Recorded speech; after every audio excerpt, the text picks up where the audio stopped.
Welcome to the Witchy and Wonky podcast, a space for spiritual raving baddies embodying all things music, manifestation, mindset, and magic.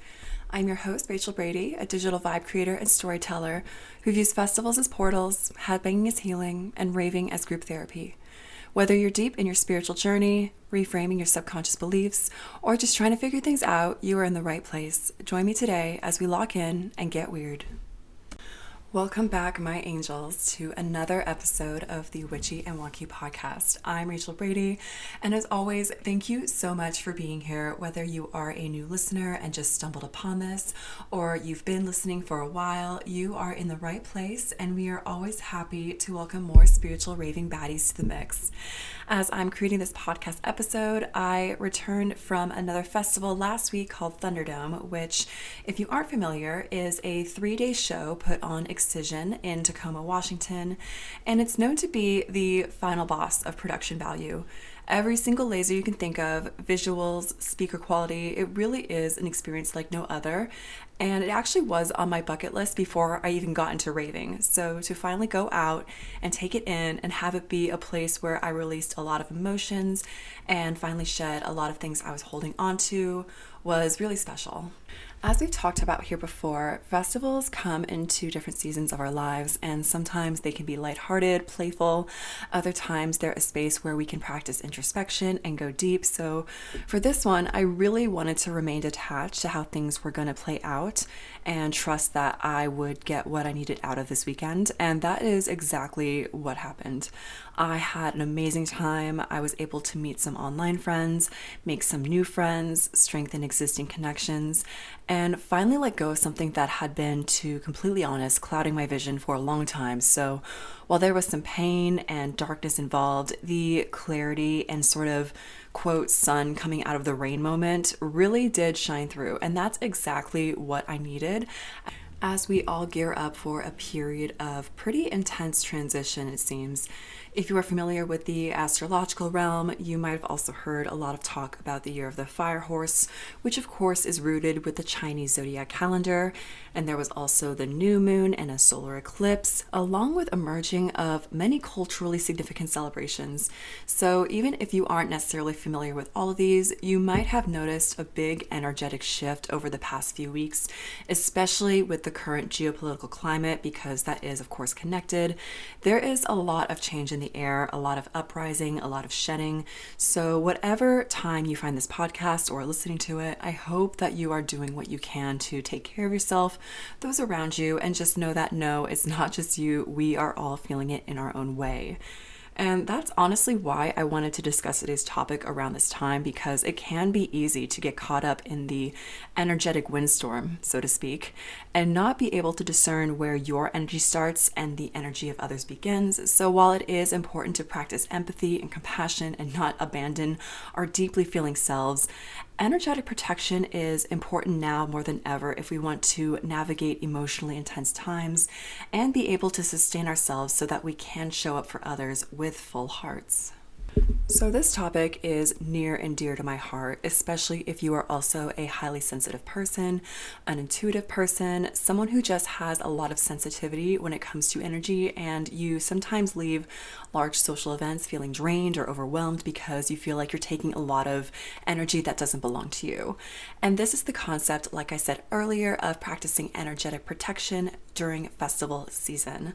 And when we discuss this, this isn't going to fall under one specific umbrella of beliefs. This is an all-encompassing topic that focuses on energetic work in general. So if you have a practice that you can infuse this into and make it more specific and aligned to what resonates with you, please by all means do that. I personally have a very eclectic practice, so I'm going to be offering multiple routes that you can go about this so you're able to find what works best for you.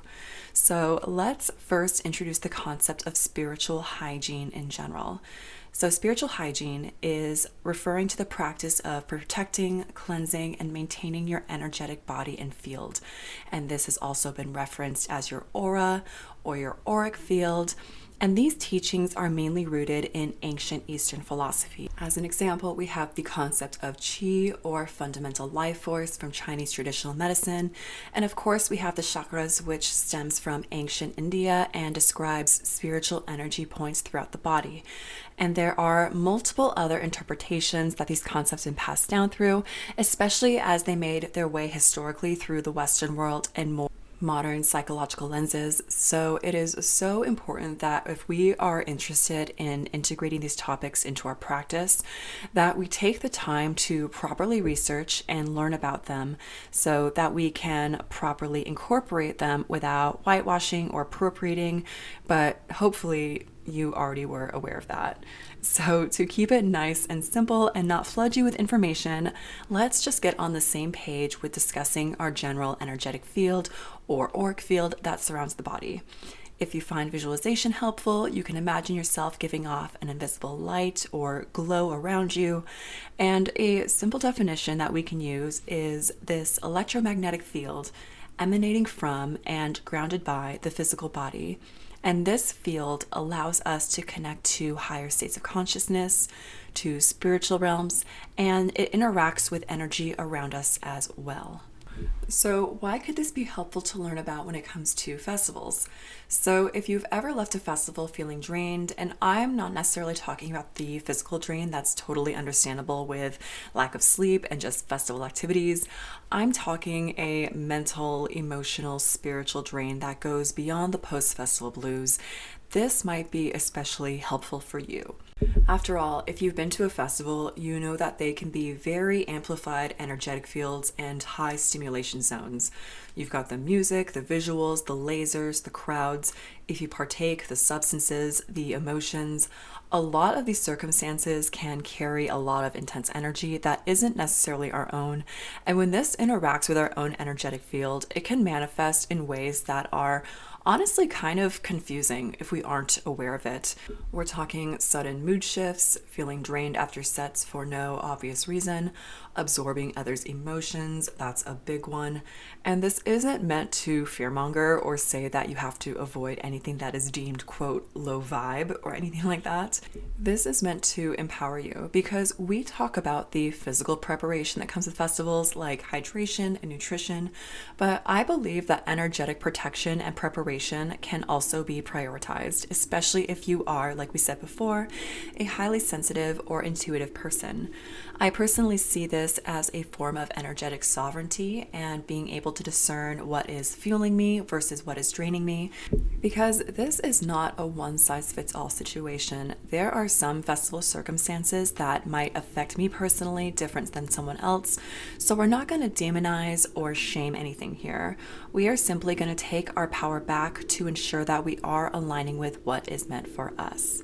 We can even go so far to view protection as a practice of self-responsibility and self-trust, that we are able to move through festivals and be met with circumstances that might feel energetically intense, but we have the tools and the confidence to be able to manage them and to be able to enjoy the festival, leaving nourished and not feeling tapped out. As a personal testimony, I was very adamant about practicing energetic protection at my last festival because I knew that there were going to be circumstances beyond my control that, for me personally, were very energetically triggering for me.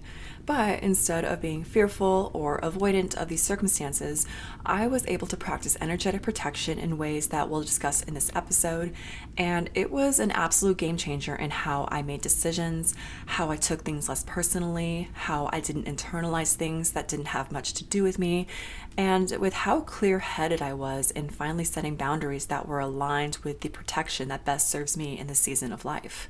Because that's the thing with energetic protection at festivals that I really want to hit home for those listening. It's not a matter of being, quote, holier than thou or pedestalizing, but rather a way to ensure that you can hold space for energetically intense situations from a much more grounded standpoint. You can meet things where they are at and not make it any deeper than it needs to be, but you can also feel the connection and joy and depth that does inevitably come when it comes to a heightened collective consciousness. So I want you to think of this like spiritual sunscreen. It allows you to discern what nourishes you versus what drains you so that you can use your energy on what matters to you, like play and release and connection.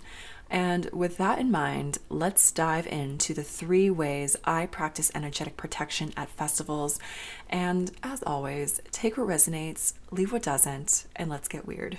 So the first ritual I do is before the fun even begins, and I personally like to do this in my own home, at my altar, or just a space that I already feel grounded and familiar with.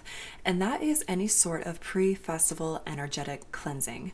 I think that for a lot of us, myself included, when we enter the festival dimension, we are met with a lot of uncertainty in a high stimulation environment, and this might even include the travel and logistics beforehand if you are a frequent flyer like myself.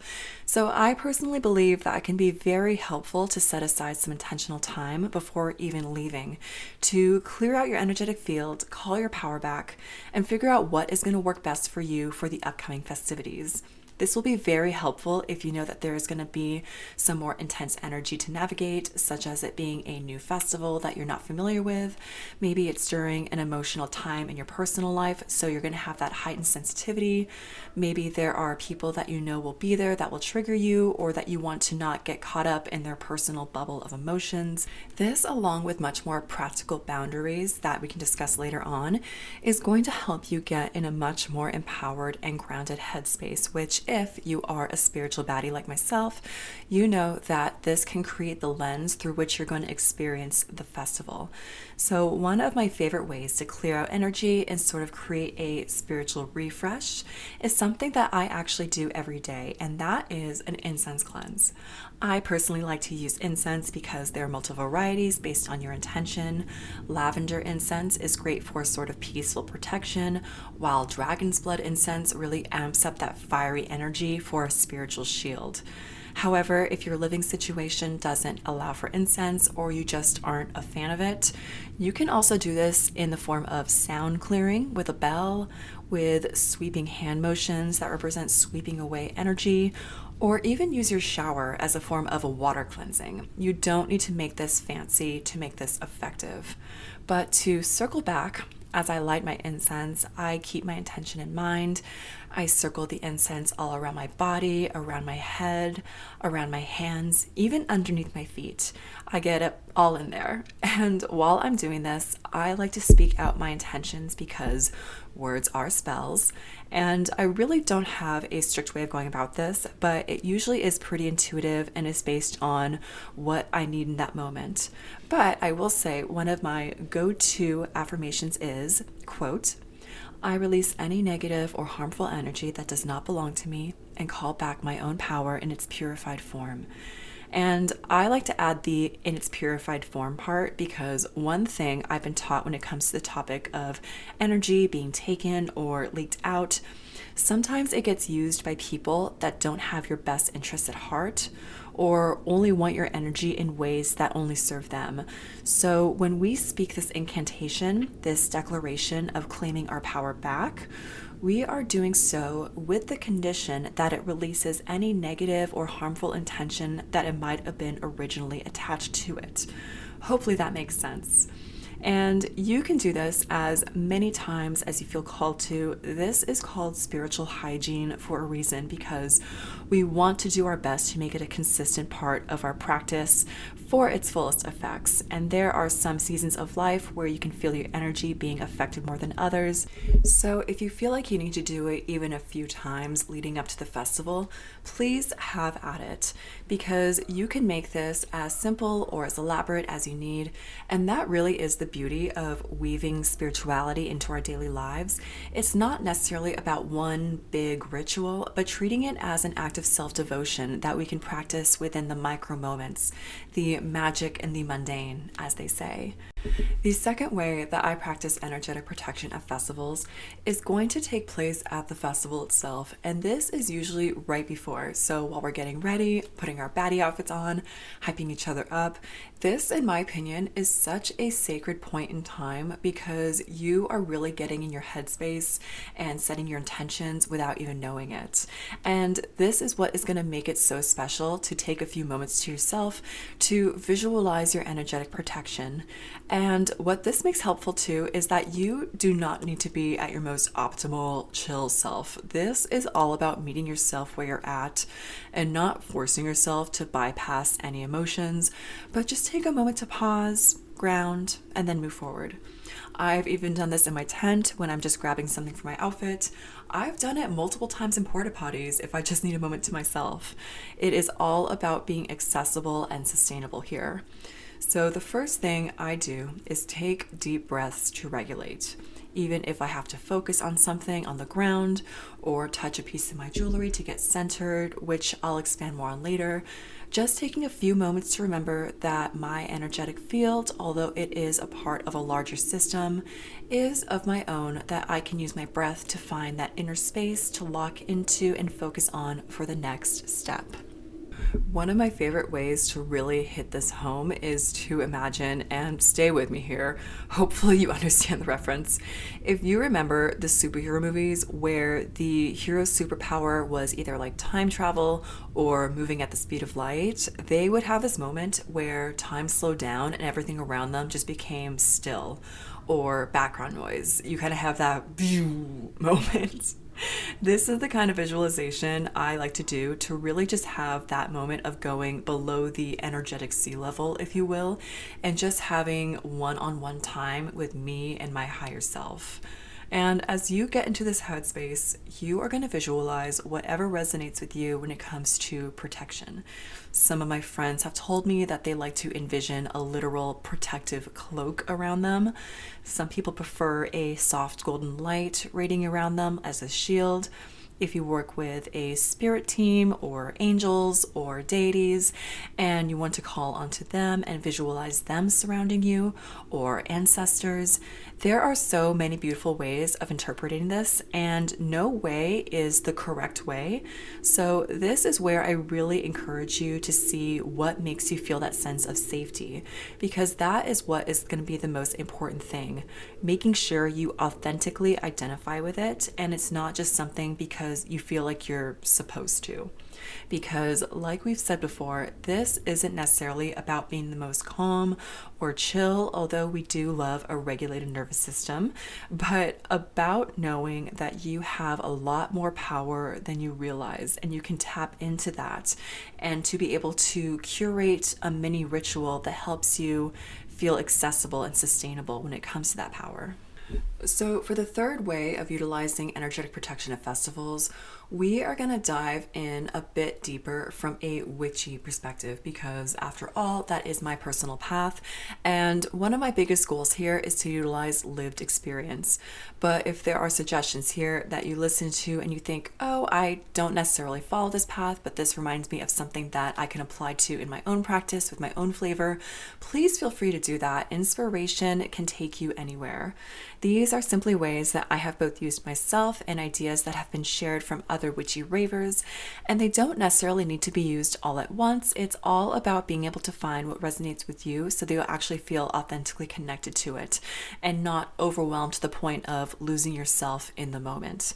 And when I talk about these topics, I'm going to give some context and background information, but I highly recommend that if these suggestions do interest you, that you conduct your own research about their history, how to properly activate or care for the items involved, and just give yourself some foundational knowledge, because I think, and I'm not sure how much of a hot take this really is, but it's so easy to just go on TikTok or ask ChatGPT and only get your information there when it comes to spirituality or witchcraft or any sort of topic with deep historical roots, and just stop there.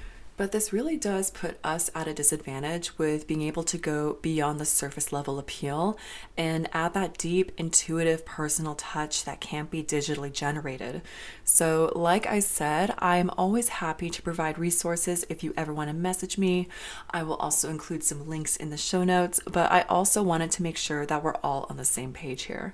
So the first tool that we're going to use that is small but mighty is a protection sigil. And according to an article by Otherworldly Oracle, a protection sigil is a symbol that you create with the intention to protect yourself, others, or a specific space. Sigils are one of the most ancient tools in witchcraft. You might have also heard of runes, which are symbols used in divination and spellcasting, and those have roots in Germanic, Norse, and Anglo-Saxon cultures. Like I said, a ton of history that stems from all around the world. But for simplicity's sake, we are going to define sigils as a symbol that you can either create, or there are some traditional protection sigils that you can research. And when we create these sigils and activate them, there are many methods that you can go about this when it comes to both the creation and activation. So I will include a link, like I said, in the show notes that has a very beginner-friendly place to start if you are interested in learning more. But I personally love to carry a protective sigil in my wallet, just on a tiny piece of paper that I've activated beforehand. If I'm doing my makeup, a really fun way to use your concealer is to draw protective sigils and blend it in. This is one of the more tangible ways that you can practice energetic protection if you struggle with things like visualization or you just want a little bit of a boost in general.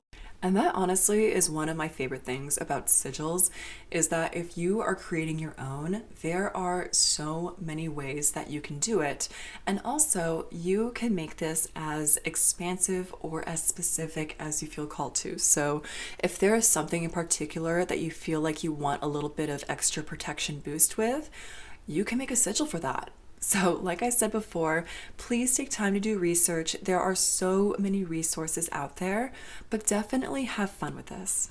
The next tool that I've been using much more often, actually, in the past few months is veiling. So according to Thrice Round, veiling, or wearing a veil or a head covering, is utilized in multiple spiritual practices to create a sense of privacy and to shield oneself from external energies, particularly in the crown area. And there are multiple reasons and traditions when it comes to covering the head, but for this context, we're going to be discussing it as a form of energetic protection because, like with sigils, it's something that allows you to have a physical sense of security if you notice that you tend to take on a lot of energy that's not yours. And it's also a beautiful way to incorporate your personal sense of style into it so it feels authentically connected to you.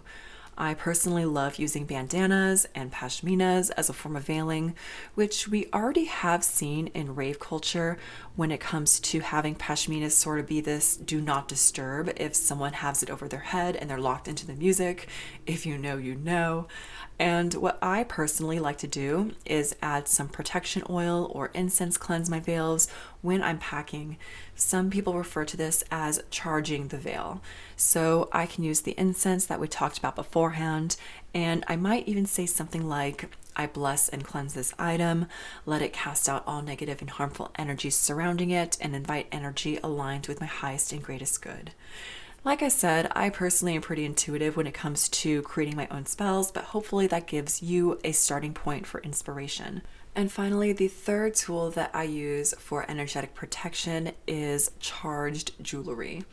This is one of my personal favorites because I actually use energetically enchanted jewelry daily based on my personal glamour magic routine. So it would make sense that this would be a naturally integrated part of my protection magic during festivals as well. But the concept of energetically charged jewelry goes beyond having the fanciest crystal necklace. In fact, one of my favorite ways to incorporate witchcraft into raving is actually enchanting my candy that I personally wear and don't trade. Although I will say, if you ever do find me and trade with me at a festival, the candy that I make to give to others always does have intentions of joy and connection. So for a simple definition, enchanting or charging jewelry is essentially programming your jewelry, giving it a job, setting an intention, and this can take place in many forms. Some people like to anoint their jewelry with oils that are specific to the intention, like protection or luck or prosperity. Other people have a little charging station that has herbs or salt that are aligned with the intentions. Some people even just take a moment to hold the jewelry in their hands, ground themselves, and visualize that jewelry glowing while saying out loud or in head the intention that they wish to cast. I literally could go on about glamour magic and enchanting tools that we use in daily life, but hopefully that provides a bit of a clear picture as to ways you could go about this. But as you energetically charge whatever jewelry you'll be wearing at the festival for protection, whether that is a necklace you like to wear, rings, bracelets, this is part of your spiritual sunscreen that we talked about in the intro. This is something to have that gives peace of mind for you, as well as ties into the self-expression that ultimately comes with festival fashion. Because this is our main goal when it comes to weaving protection into parts of your life that already exist and bring you joy. It's meant to be something that you can explore and expand on depending on what season of life you're in, and it's done so in a way that actually feels aligned with you so that you're able to feel free in the moment and experience the festival in a way that works best for you. So, with that, I would like to conclude this episode and thank you so much again for listening. I hope that you had some moments of inspiration when it comes to how you can personally practice energetic protection based on what nourishes you. After all, the goal isn't to win an award for most protected, but rather feel most at ease and know that you have the tools and power to create a space that you can move through intense collective energies and not be taken over. I definitely have found great peace and power in this because, as someone who has both had to learn energetic and real life, quote, interpersonal boundaries, sometimes you really don't realize how much energy you're giving away when it comes to things like overcompensating, lack of advocacy. So, this really is such a beautiful moment to both learn energetic protection and protection when it comes to setting boundaries, standing up for yourself, all that good stuff. Because, like we say, raving and festivals can sort of feel like their own dimension, but they can also provide a lot of insights as to how we can live our most authentic, self-expressive lives, both on and off the dance floor.